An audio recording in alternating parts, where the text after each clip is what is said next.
ربي ذو الجلال والإكرام۔ بنی اسرائیل کے ایک راہب کا گناہوں کی وجہ سے سوء خاتمہ۔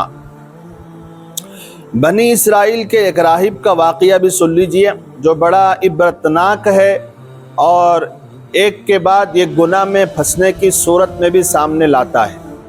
مفسرین اکرام نے سورہ حشر کی ایک آیت کی تفسیر میں اس کا تذکرہ کیا ہے۔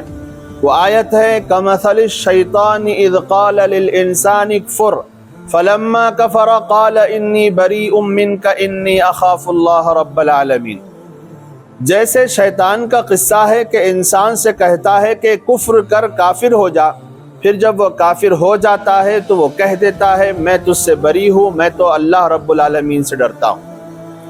اس کی تفسیر میں علماء تفسیر نے متعدد واقعات لکھے ہیں۔ ان میں سے ایک یہ ہے کہ بنی اسرائیل کا ایک راہب برسہ برس سے اپنی عبادت گاہ میں مشغول تھا عبادت میں، اور لوگ دور دور سے اس سے علم جاننے آتے اور اس کی عبادت کا بڑا شہرہ تھا۔ اور اسی بستی میں 3 بھائی رہتے تھے جن کی ایک نہایت حسین و جمیل اور خوبصورت بہن تھی اور وہ بیمار تھی۔ ایک بار ان بھائیوں کو ایک سفر درپیش ہوا تو ان لوگوں نے آپس میں مشورہ کیا کہ بہن کو کہاں چھوڑیں۔ ایک بھائی نے مشورہ دیا کہ فلاں راہب کے پاس چھوڑ دیں گے جو بڑا متقی، عبادت گزار اور پرہیزگار آدمی ہے، اس سے زیادہ قابل اعتماد یہاں کوئی نہیں ہے، لہٰذا اس کے پاس چھوڑ دیں گے۔ اور کہنے لگے اگر یہ ہماری بہن مر جائے تو اس کی تجہیز و تکفین کا یہ راہب انتظام کر دے گا، اور اگر جیتی رہی تو اس کی حفاظت کرے گا۔ چنانچہ سب مل کر راہب کے پاس پہنچے اور اس سے گزارش کی کہ یہ ہماری بہن بہت بیمار ہے اور ہمیں ایک سفر ضروری درپیش ہے، لہٰذا ہم اس کو آپ کے حوالے کرنا چاہتے ہیں۔ اگر خدا نخواستہ یہ مر جائے تو تجہیز و تدفین کا انتظام کر دے، اور اگر جیتی رہے تو اس کی حفاظت فرمائے، ہم لوگ واپس آ کر اس کو لے جائیں گے۔ راہب نے کہا ٹھیک ہے، اور یہ لوگ چھوڑ کر رخصت ہو گئے، اور راہب نے اس لڑکی کا علاج و معالجہ کروایا تو وہ بالکل ٹھیک ہو گئی اور اس کا حسن بھی دوبالا ہو گیا۔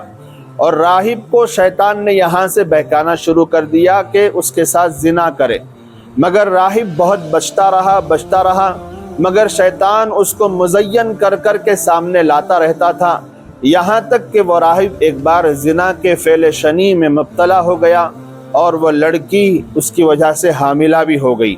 اب شیطان نے اس کو شرم دلائی کہ تو نے کیا حرکت کی، یہ تو نہیں ہونا چاہیے تھا، اگر یہ راز دوسروں کو اور اس کے بھائیوں کو معلوم ہو گیا تو تیری کس قدر رسوائی ہوگی اور تیری کس قدر ذلت ہوگی۔ پھر شیطان نے راہب کو اس رسوائی سے بچنے کا علاج یہ سمجھایا کہ اس لڑکی کو قتل کر دے تاکہ کسی کو معلوم ہی نہ ہو سکے، اور اس کے بھائی آئیں تو کہہ دینا کہ وہ بیمار تھی اور فوت ہو گئی۔ چنانچہ اس راہب نے اس لڑکی کو قتل کر دیا اور ایک درخت کے نیچے جا کر دفن کر دیا۔ جب اس لڑکی کے بھائی سفر سے واپس ہوئے تو راہب کے پاس اپنی بہن لینے آئے۔ اس نے کہا کہ وہ تو انتقال کر گئی، میں نے اس کو قبرستان میں دفن کر دیا۔ بھائیوں نے سمجھا کہ صحیح ہوگا اور واپس چلے آئے۔ ادھر شیطان نے ان بھائیوں کے خواب میں آ کر کہا کہ تمہاری بہن مری نہیں ہے، بلکہ اس راہب نے، اس عبادت گزار نے اس کے ساتھ زنا کرنے کے بعد اس کو قتل کر دیا ہے، اور تم کو یقین نہیں آتا تو فلاں درخت کے پاس کھدائی کرو، تم کو تمہاری بہن کی لاش مل جائے گی اور دیکھ لینا۔ سب بھائیوں کے خواب میں جب اسی طرح نظر آیا تو انہوں نے اس خواب کو سچ سمجھ کر درخت کے پاس جا کر کھدائی کی۔ واقعی وہاں سے ان کے بہن کی مقتول لاش برآمد ہوئی۔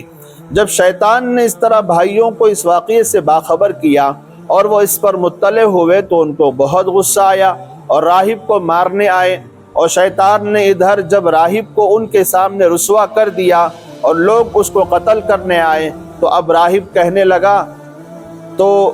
سے شیطان کہنے لگا دیکھ اب میں ہی تجھے بچا سکتا ہوں، اگر تو میری ایک بات مان لے تو میں اب تیری مدد کروں گا۔